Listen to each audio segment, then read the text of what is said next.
नमस्कार, मैं डॉक्टर महेश वर्मा और मैं इस समय मौजूद हूँ दिल्ली में। और आप पीछे देख सकते हैं कि तस्वीर हमारे पीछे बाबा साहब और गौतम बुद्धा और साथ में बौद्धाचार्य शांति स्वरूप जी की तस्वीर है, जो आज उनका दूसरा श्रद्धांजलि दिवस है। 2 साल पहले शांति स्वरूप जी हमें छोड़कर चले गए। उनके चाहने वाले लगातार उनकी जो वाणी है, उनका जो लेखन है और उनका जो प्रकाशन के द्वारा जो प्रकाशित पुस्तकें हैं वो जन जन तक पहुंच रही हैं।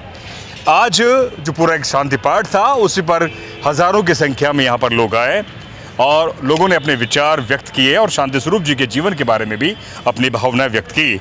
मेरे साथ यहाँ पर राष्ट्रीय कवि राहुल नागपाल है। लगातार वो भी आवाम को जागृत करते रहते हैं।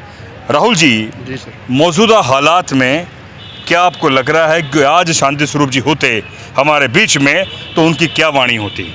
देखिए, वर्तमान स्थिति जो मुल्क भर की है और उसमें जिस प्रकार से SC ST OBC या मैं कहूँ कि बहुजन समाज की, चाहे तो राजनीतिक रूप से वो लोग हाशिए पर चले गए, धार्मिक रूप से हाशिए पर चले गए, सांस्कृतिक रूप से हाशिए पर चले गए, आर्थिक रूप से हाशिए पर जा रहे हैं, तो इसमें कहीं ना कहीं बौद्ध साहब जैसा जो व्यक्ति था, शांति स्वरूप बौद्ध साहब जैसे व्यक्ति जो हमेशा हर छोटे से छोटे मामले को लेकर के बड़े चिंतित रहते थे और हमेशा समाज का मार्गदर्शन करते थे।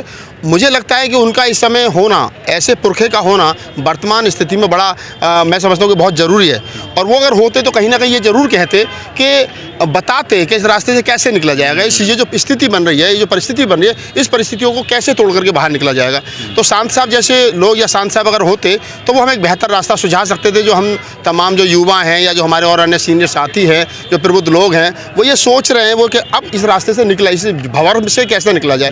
तो शांत साहब की भूमिका एक अलग प्रकार की थी, एक गॉडफादर की उनकी भूमिका थी, तो वो नहीं है, उनकी कमी खल रही है और वर्तमान हालात जो है उसमें ज़्यादा खल रही है। मैं तो यही कहूँगा। जो अनुभव था उनका, मैंने उनसे बहुत ज़्यादा नहीं मिला, एक आध बार फ़ोन पे बात हुई, 1-2 बार उनसे जंतर मंतर पर उनसे मुखातिब हुए, लेकिन जो एनर्जी था और जिस तरह से वो चीखते थे और जो नारा था उनका, वो ऊर्जा उनके अंदर कहाँ से आ रही थी?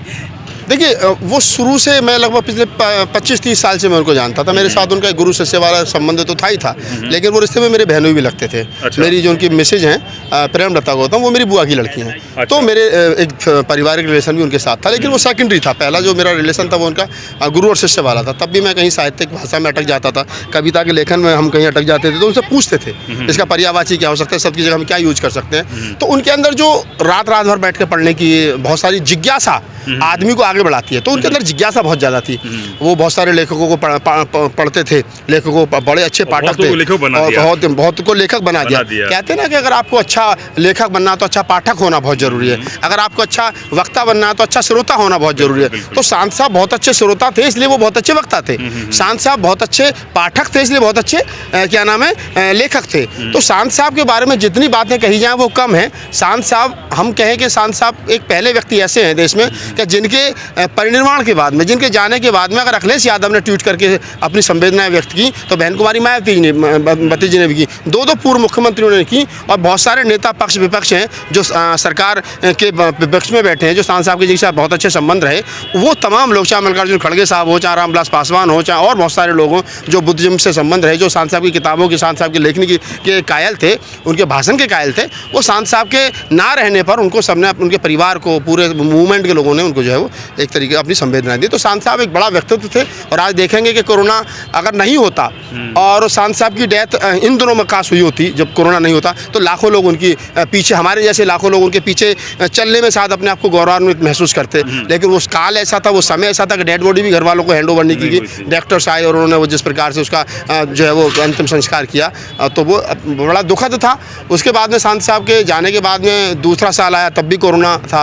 अब ये दूसरे साल में आप देखेंगे कि शॉर्ट टाइम में, शॉर्ट नोटिस में यहाँ हज़ारों की संख्या में जो समाज की क्रीम है, दिल्ली NCR से लोग, महाराष्ट्र से लोग, राजस्थान से लोग, मध्य प्रदेश से लोग, जो शांत साहब के लेखन से, शांत साहब के भाषण से, शांत साहब के ओजस्वी वक्तव्य से बड़े मतलब अपने आप को धन्य महसूस करते थे, वो तमाम लोग शांत साहब को याद करने के लिए आज यहाँ पहुँचे। हम सब तमाम लोग पहुँचे।